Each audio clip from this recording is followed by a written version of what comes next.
Welcome back, dear students. We are discussing plus one biology. Today we are going to start new unit, that is unit number 4, plant physiology.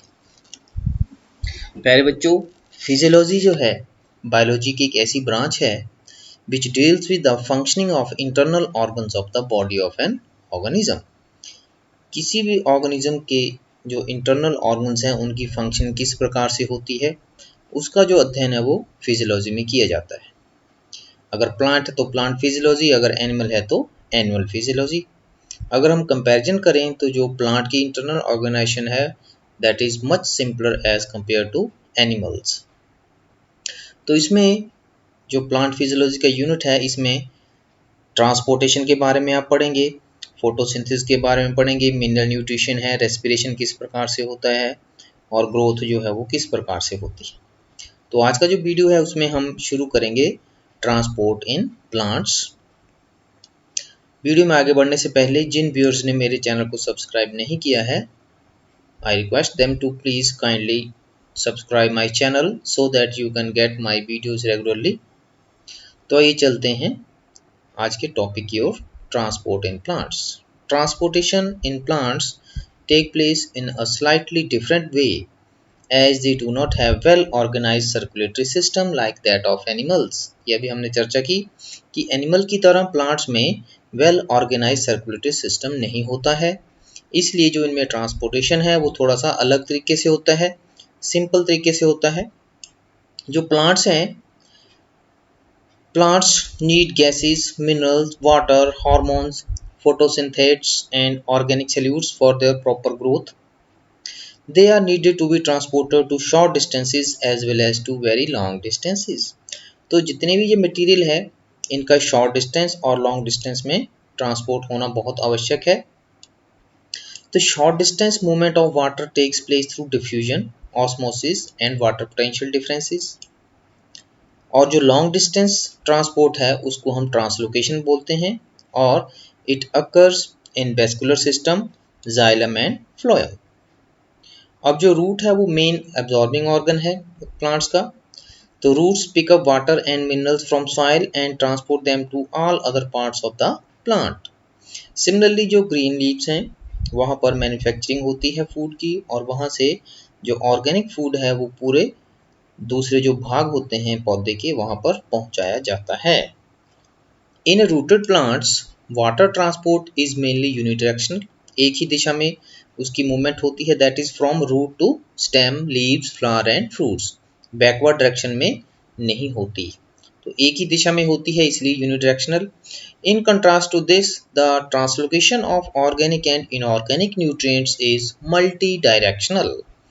वो हर दिशाओं में होता है, that is synthesized in one part and then exported to all other parts of the plant। Next जो है that is means of transport. जो plants में ट्रांसपोर्ट जो है उसकी कौन कौन सी विधियां हैं, किस प्रकार से ट्रांसपोर्ट होता है। तो movement of material in living beings is governed by two types of transport, that is active and passive. Passive transport प्यारे बच्चों ऐसा ट्रांसपोर्ट होता है जिसमें जो मूवमेंट है सब्सटेंसेस की that takes place at their own, अपने आप ही होती है, कोई भी बाहर से एक्सटर्नल फोर्स उसमें अप्लाई नहीं होती। जैसे डिफ्यूजन, फैसिलिटेटेड डिफ्यूजन है, ऑस्मोसिस है, ये कुछ उदाहरण है पैसिव ट्रांसपोर्ट के। दूसरा है active transport. Transport of substances which takes place against the concentration gradient is known as active transport. अब जनरली हम देखते हैं जो सब्सटेंसेस होते हैं उनका transport higher concentration to lower concentration होता है, लेकिन एक्टिव ट्रांसपोर्ट में क्या होता है, रिवर्स होता है। जो ट्रांसपोर्ट है सब्सटेंसेस का वो लोअर कंसंट्रेशन से हायर कंसंट्रेशन की तरफ होता है, इसलिए इसमें मेटाबॉलिक एनर्जी की यूटिलाइजेशन होती है। तो active transport involves the utilization of metabolic energy in the form of ATP. तो इसमें एटीपी की यूटिलाइजेशन होती है। आइए अब हम डिस्कस करते हैं जो पैसिव ट्रांसपोर्ट है उसके जो अलग अलग मीन्स हैं उनको हम डिटेल में डिस्कस करेंगे। इस वीडियो में हम डिफ्यूजन और फैसिलिटेटेड डिफ्यूजन को डिस्कस करेंगे। ऑस्मोसिस को हम नेक्स्ट वीडियो में लेके आएंगे आपके समक्ष। तो चलिए डिफ्यूजन का नाम आपने सुना होगा, विसरण बोलते हैं इसको हिंदी में। The movement of molecules from higher concentration to lower concentration is called diffusion. Simple शब्दों में अगर हम बोलें तो हायर कंसंट्रेशन से लोअर कंसंट्रेशन की तरफ मॉलिक्यूल्स की जो मूवमेंट है उसको डिफ्यूजन कहते हैं। ये मॉलिक्यूल जो है ये गैस के भी हो सकते हैं, लिक्विड के भी हो सकते हैं, सॉलिड भी हो सकते हैं, या ये आयन भी हो सकते हैं। अब अगर हम स्ट्रिक्ट सेंस में बात करें तो डिफ्यूजन में जो मूवमेंट होती है वो higher chemical potential to lower chemical potential होती है। यहाँ पर केमिकल पोटेंशियल का कंसेप्ट सामने आया है। केमिकल पोटेंशियल का मतलब है, पोटेंशियल मीन्स पावर, जो सब्सटेंस है जिन उनकी पावर है, केमिकल्स की पावर कितनी है, जितनी ज़्यादा पावर का मतलब जितनी ज़्यादा कंसंट्रेशन है उतना ज़्यादा उनका केमिकल पोटेंशियल होगा।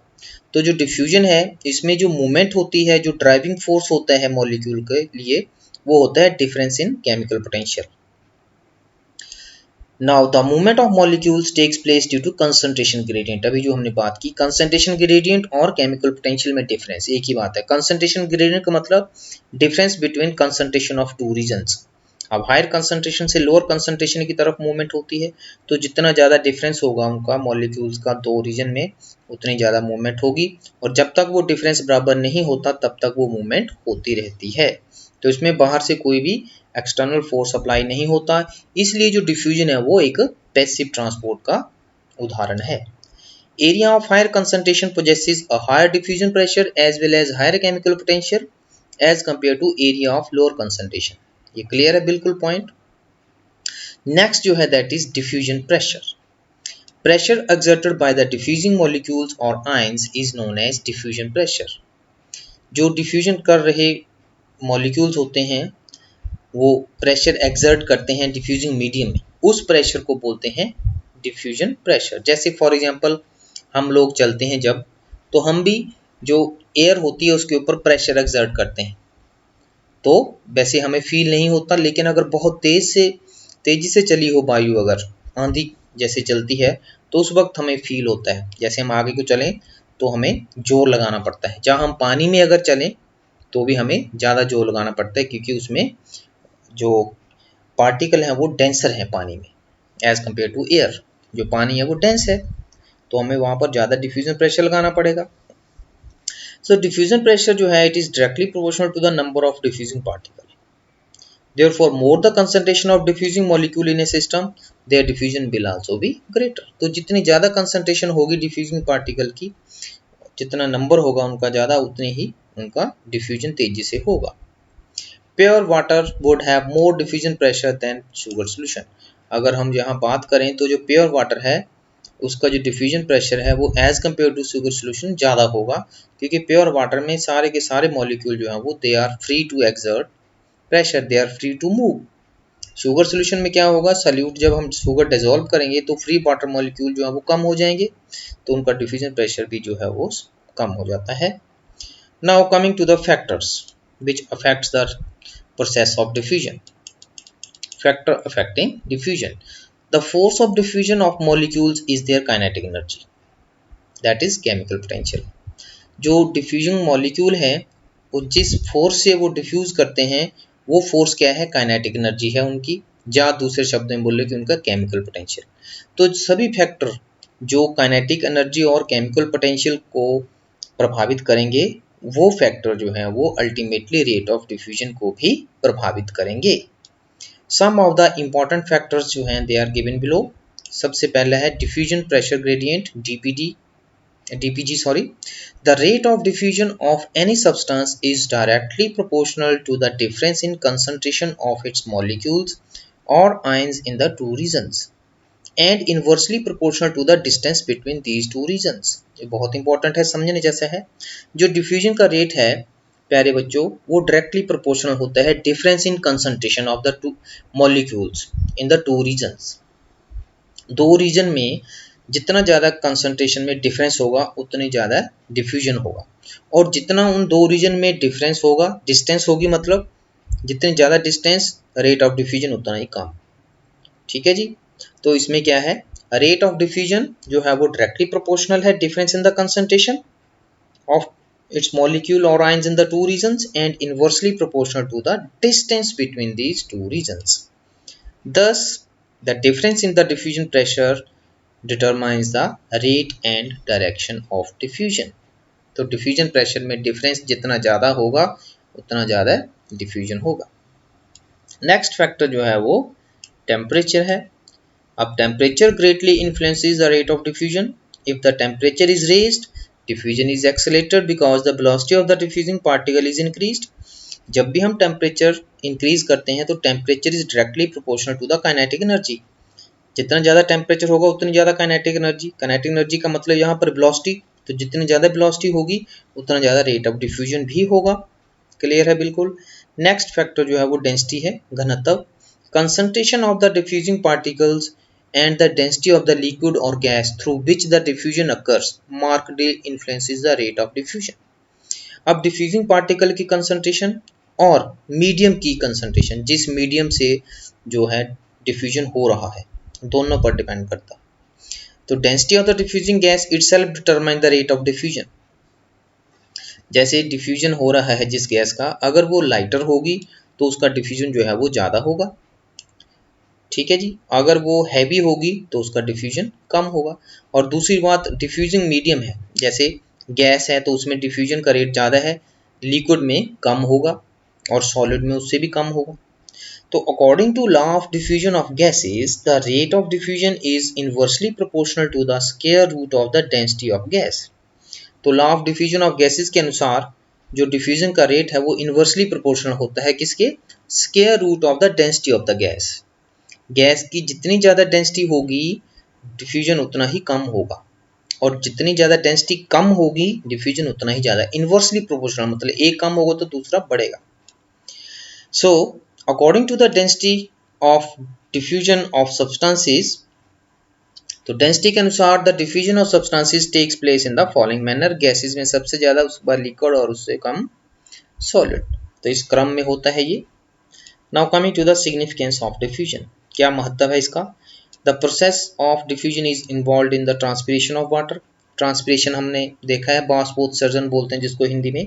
Loss of water in the form of vapours from the aerial parts of the plant is known as transpiration. तो ये सिंपल डिफ्यूजन के थ्रू होता है। जितना भी गैसेस एक्सचेंज होता है during the process of respiration and photosynthesis that takes place through diffusion. During passive salt uptake, the ions are absorbed by the process of diffusion. It also helps in translocation of food material. Gas exchange in submerged hydrophytes. ऐसे plants जो पानी के अंदर पाए जाते हैं उनको submerged hydrophytes बोलते हैं, अंदर उसमें डूबे हुए होते हैं। उनमें भी जो गैस का एक्सचेंज है वो जनरल बॉडी सरफेस के थ्रू होता है, through the process of diffusion. Aroma of the flower is due to diffusion of volatile aromatic compounds to attract insects। Clear है। It is a means of spreading of ions and other substances throughout the protoplast। तो जो protoplast के अंदर distribution होता है substances का या ions का, वो भी डिफ्यूजन के द्वारा ही होता है। आगे है फैसिलिटेटेड डिफ्यूजन। ये फैसिलिटेटेड डिफ्यूजन का मतलब फैसिलिटेट करना।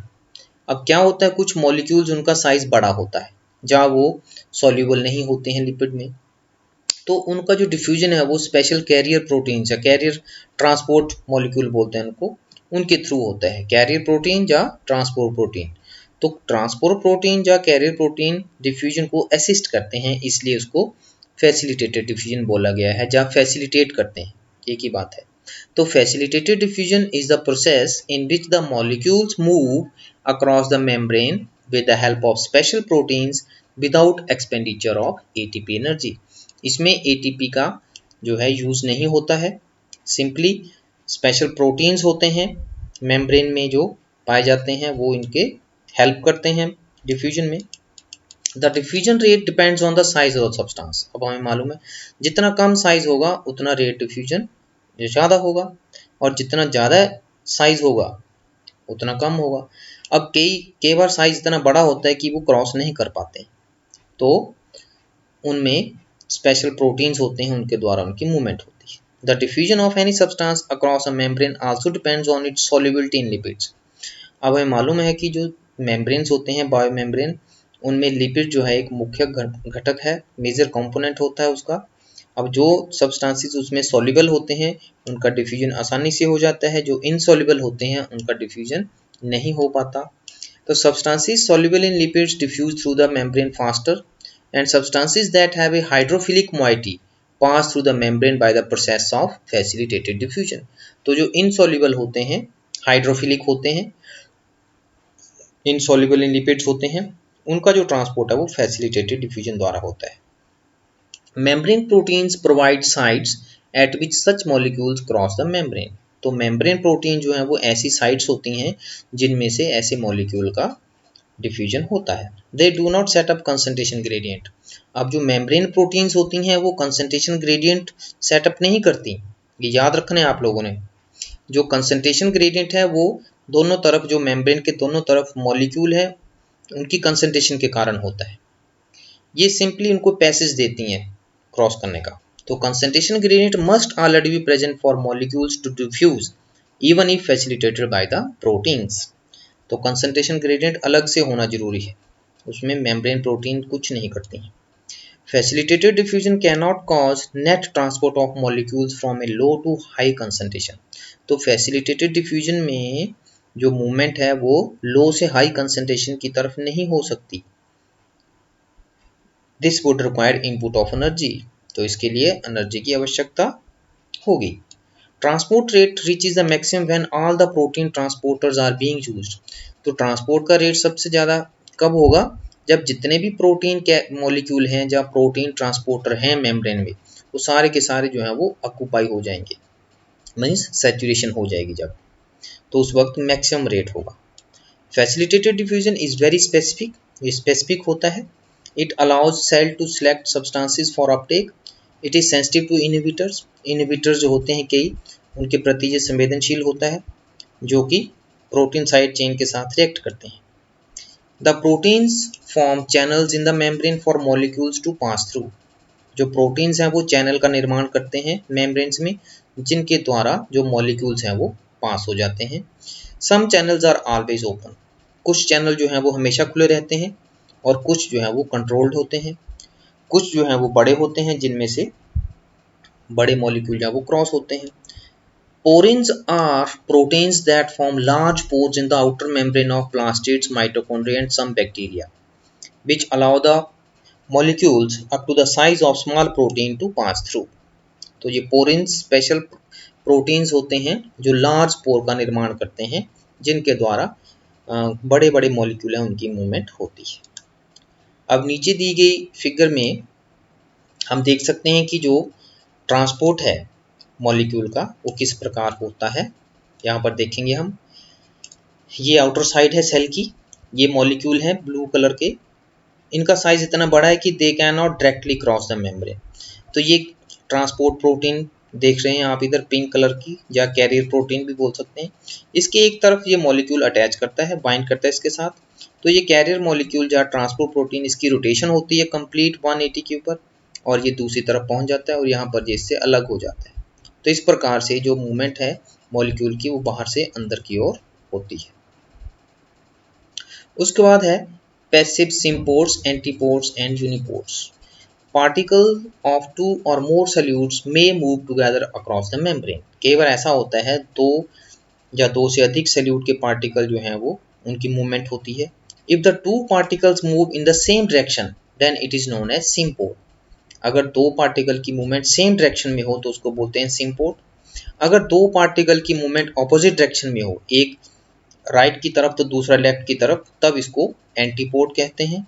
और अगर पार्टिकल की मूवमेंट इंडिपेंडेंट हो दूसरे सॉल्यूट के मुकाबले तो इसको यूनिपोर्ट कहते हैं। ये डायग्राम के माध्यम से हम इसको समझ सकते हैं आसानी से। ये देखिए यहाँ पर यूनिपोर्ट है, इसमें जो मूवमेंट है वो अकेले हो रही है, किसी के साथ कोई इसका लेना देना नहीं। एंटीपोर्ट में एक अगर इस तरफ मूवमेंट हो रही है तो दूसरे की इसकी अपोजिट डायरेक्शन में होगी। एंटी मीन्स अपोजिट, अगेंस्ट, और सेम का मतलब सेम, एक ही दिशा में दोनों मॉलिक्यूल की मूवमेंट होगी। तो आज के वीडियो में प्यारे बच्चों इतना ही। अगला वीडियो लेकर हम जल्दी ही आपके समक्ष हाजिर होंगे। Thank you, thanks for being with us.